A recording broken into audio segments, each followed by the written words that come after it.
नमस्कार दोस्तों, बात करते हैं आईडीएफसी फर्स्ट बैंक लिमिटेड की लगभग 1.5% से ज्यादा की गिरावट और स्टॉक ने अपना नया 52 वीक लो बना दिया है। बात करेंगे इस वीडियो में कि गिरावट के पीछे का मेन रीजन क्या रहा था।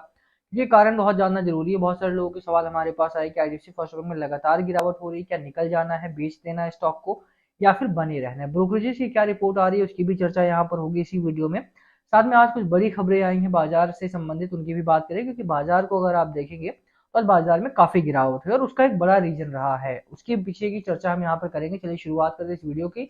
और उससे पहले अगर आप चैनल पे नए हो तो प्लीज चैनल को सब्सक्राइब कर दो, हर बेल आइकन ताकि आपको नोटिफिकेशन मिल सके। चलिए स्टार्ट करते हैं। स्टॉक की कहानी मैं कल ही बताने वाला था कि इस वीक में थोड़ी बहुत गिरावट आपको देखने को मिल सकती है। वीडियो रिकॉर्ड हुई, इसके बाद पीसी खराब हो गया।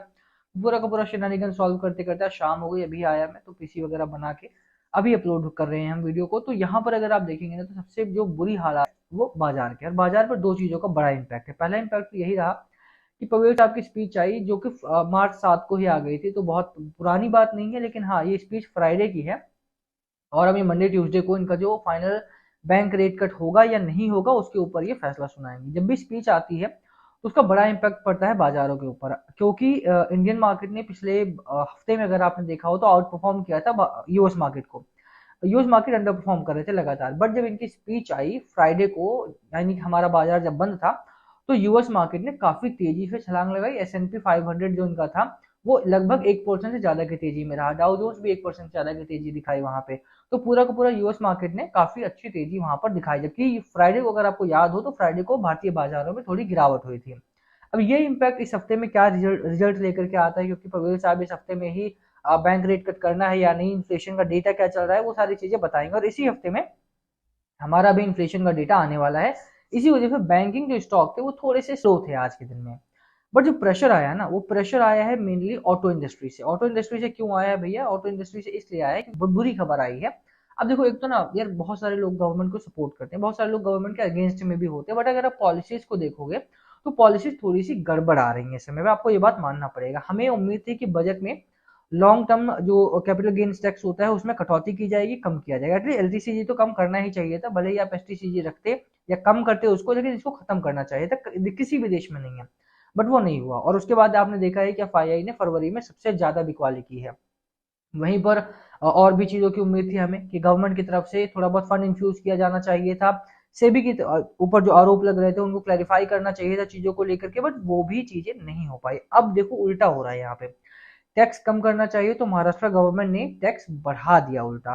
सीएनजी पर 1% और ईवी, आप देखो यार ईवी सबसे एक अपकमिंग सेक्टर है। आपने टाटा पे पैसा लगाया, आपने ओला पे पैसा लगाया, आपने मारुति पे पैसा लगाया, या फिर अगर आप टेस्ला आ रही टेस्ला खरीदता है आदमी, तो वो ईवी को आप प्रमोट करो। एक तरफ तो आप बोल रहे हो कि ईवी को प्रमोट करना है, ईवी को इंडिया में लेकर के आना, ऊपर से आप ईवी पर लग्जरी टैक्स लगा रहे हो 6-6% का। महाराष्ट्र में खासतौर पे, जहां महाराष्ट्र एक बड़ा प्रदेश माना जाता है, वहां से बड़ी इकोनॉमी का हिस्सा हमारा वहां से आता है, वो प्रदेश में अगर आप 6% का लग्जरी टैक्स लगाओगे 30 लाख से ज्यादा की महंगी गाड़ियों पर। आप बहुत सारे लोग बोलेंगे यार मेरे पास तो पैसा ही नहीं 30 लाख रुपए, बट जिसके पास है उसी ने मार्केट संभाल रखा है। अगर उसी के ऊपर टैक्स लगाया जाएगा तो मार्केट को प्रॉब्लम फेस करनी ही होगी। और यही कारण रहा कि आज के दिन में मार्केट ने कम से कम निफ्टी ऑटो ने बहुत बुरी तरह से नोज डाइव लगाया खबर के आते ही।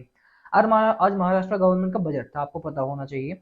नहीं पता है तो ये बात बहुत इंपॉर्टेंट है कि गवर्नमेंट लगातार ये टैक्सेस को बढ़ाई जा रही है। आपका क्या मानना है टैक्सेस को लेकर के? प्लीज कमेंट करना। क्या अभी भी आपको लगता है कि टैक्सेस को बढ़ाना इस तरह से रेशनलाइज करता है क्या? उसको कमेंट करना, उसको डिस्कस करेंगे कमेंट सेक्शन में। बट हाँ यार, मुझे लगता है कि ऑटो इंडस्ट्री के ऊपर इतना भारी टैक्स नहीं लगाना चाहिए, तो वो भी एक ऐसे समय में जब 90 लाख करोड़ के आसपास का लॉस हम ऑलरेडी उठा चुके हैं। आप टैक्स पे टैक्स लगाए जा रहे हो, अब फ्रीबीज दे रहे हो, आप अपने लिए दे रहे हो, वो इलेक्शन की वजह से दे रहे हो।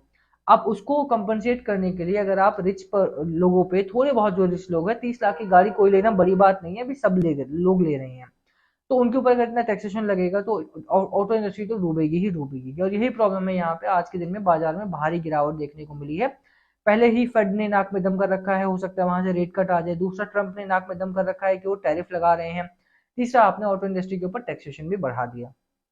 तो बड़ी प्रॉब्लम है। मुझे लगता है कि ये चीजों को देख करके थोड़ा सा कामकाज करना चाहिए, और यही कारण रहा कि बाजार में आज भारी गिरावट हुई। अब बात करें आईडीएफसी फर्स्ट बैंक की डायरेक्टली, तो इस हफ्ते में कई डेटा आने वाले हैं, उनके ऊपर नजर रखनी है। अगर बाजार में प्रेशर बनता है तो उसका सीधा डायरेक्ट प्रेशर आपके स्टॉक पर भी बनेगा। आपका स्टॉक बाजार से अलग नहीं है, और ये कारण रहा कि आज यहाँ पर बड़ी गिरावट देखने को मिली। बट मैंने जैसे हमेशा बोला है कि एक रेंज तो बना ही लिया है स्टॉक ने।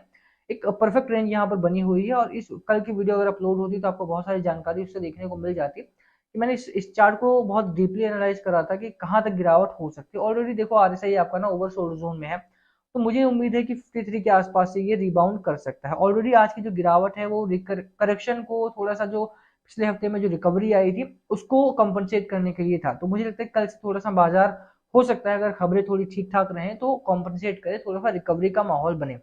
53 रुपए के आसपास का लोअर एंड पर मुझे लगता है कि यहाँ से रुकेगा स्टॉक, इसके नीचे की गिरावट मैं एक्सपेक्ट करके नहीं चल रहा हूँ। 75 रुपीज का टारगेट है यहाँ पे, और ये टारगेट और जो स्टॉप लॉसेस है ये मेरे नहीं है, आपको समझ में आना चाहिए ये बात। वैसे से कि हाँ ये टारगेट है, ये स्टॉप लॉस है, जस्ट एन ओपिनियन, और उसको आपको मानना ना मानना अपने फाइनेंशियल एडवाइजर से बातचीत करके ही करना है। बाकी दूसरी बात ये है कि बीओबी कैपिटल की अगर मैं बात करूं तो यहाँ पर इनका टारगेट भी 75 रुपए के आसपास का है, जो कि बड़ा टारगेट है, बढ़िया टारगेट। 33% का अपसाइड यहाँ पर है। अब यार देखो प्रॉब्लम ये है कि मार्केट गिर रहा है ना, और मार्केट अगर गिर रहा है तो ऐसे में अगर आपने एचडीएफसी भी लिया होता तो वहां पर भी गिरावट होती। पावर स्टॉक्स ऑलमोस्ट आधे हो गए, ऑटो स्टॉक्स ऑलमोस्ट आधे हो गए हैं। आप ज्वेलरी स्टॉक देखो, कल्याण ज्वेलर्स कितना बढ़िया चल रहा था, वो आधा हो गया है, ठीक है, 50% बच गया है वो। तो ओवरऑल मार्केट जो है आपका ना बहुत खराब हो रहा है, और ये कारण है गवर्नमेंट को बाहर आना पड़ेगा। Government has to reduce the taxes, government has to compensate for the market falling. Market को संभालने के लिए government has to announce schemes इस पॉइंट ऑफ टाइम पर। तो एटलीस्ट बैंक गवर्नर को आना पड़ेगा, सेबी के चेयरमैन को आना पड़ेगा, उनको समझाना पड़ेगा कि चीजें इतनी खराब क्यों हो रही हैं, ठीक है। अब दूसरी बात ये है कि देखो अगर आपने आईडीएफसी फर्स्ट बैंक में लगाया है तो बाजार भले ही गिरावट में हो, बट यहाँ पर अगर आप एफआईआई का नंबर देखते हो तो एफआईआई के नंबर यहाँ पर अच्छे हैं। 27% के आसपास की होल्डिंग यहाँ पर एफआईआई के म्यूचुअल फंड की होल्डिंग यहाँ पर ठीक ठाक है, जो कि काफी बेहतर बात है। तो मुझे लगता है कि ठीक है, स्टॉक अच्छा है, कंपनी अच्छी है, लॉन्ग टर्म में अगर व्यू लेकर के चल रहा है कोई व्यक्ति तो आईडीएफसी फर्स्ट बैंक में एक अच्छा ऑप्शन बनता है। शॉर्ट टर्म का व्यू मेरा यहाँ पर थोड़ा सा वोलेटाइल है, क्योंकि मार्केट शॉर्ट टर्म के लिए इस समय पर है ही नहीं है। अगर आप शॉर्टिंग करके चल रहे हो तो वो बात अलग है, बट इस स्टॉक को इस लेवल पर शॉर्ट भी नहीं किया जा सकता है। नो वन कैन से कि 53 ब्रीच होगा तो कहाँ जाएगा, एंड आई एम होपिंग कि 53 ब्रीच नहीं होगा। 53 रुपए का जो मार्क है वो ब्रीच नहीं होगा, उसके पीछे लंबा एक सपोर्ट लेवल बना हुआ है। तो मुझे नहीं लगता कि यहाँ से नीचे जाएगा, बट शॉर्टिंग तो करने वाले लोग हैं नहीं, लॉन्ग ही कर रहे हैं इस स्टॉक में। डिलीवरी परसेंटेज अच्छा है, स्टॉक अच्छा है, कंपनी बेहतरीन कामकाज कर रही है, लंबे समय का पर्सपेक्टिव मेरा भी स्ट्रांग है इस स्टॉक को लेकर के। बाकी क्या है आपका ओपिनियन, क्या है आपकी स्ट्रैटेजी स्टॉक को लेकर के, प्लीज कमेंट करके शेयर करना। वीडियो को हम यही खत्म करेंगे। एक मेरी राय है, मेरी राय ये है कि इस मार्केट में थोड़ा सा hold and wait and watch की रणनीति लेकर के अगर कोई व्यक्ति चलता है तो ज्यादा बेहतर रहेगा, बजाय इसके कि मैं रोज अपने पोर्टफोलियो में बदलाव करूँ, रोज ये देखूं क्या हो रहा है, क्या बदल रहा है। हाँ, इस तरह की जब खबरें आती हैं, टैक्सेशन बढ़ाया जाता है तो प्रॉब्लम्स होती हैं, बट उसका लॉन्ग टर्म इम्पैक्ट क्या पड़ेगा वो देखने वाली बात होगी। तो अभी के लिए थोड़ा सा शांत बैठो, बेचो नहीं, खरीदो भी मत, बट हाँ होल्ड करने की रणनीति जो है वो ज्यादा बेहतर रहेगी। बाकी इस वीडियो को यही खत्म करेंगे, पसंद आए तो लाइक करना, चैनल पे नए हो तो सब्सक्राइब के बिना मत जाना। Thank you for watching. Next please अगर पूछना हो तो, and again disclaimer, buy sell recommendation नहीं था वीडियो, तो प्लीज अगर कोई चेंजेस करने हो पोर्टफोलियो में तो please consult your financial adviser before making any changes into portfolio, वो ज्यादा बेहतर रहेगा। थैंक यू अगेन। अगर वीडियो पसंद आती है तो शेयर करना।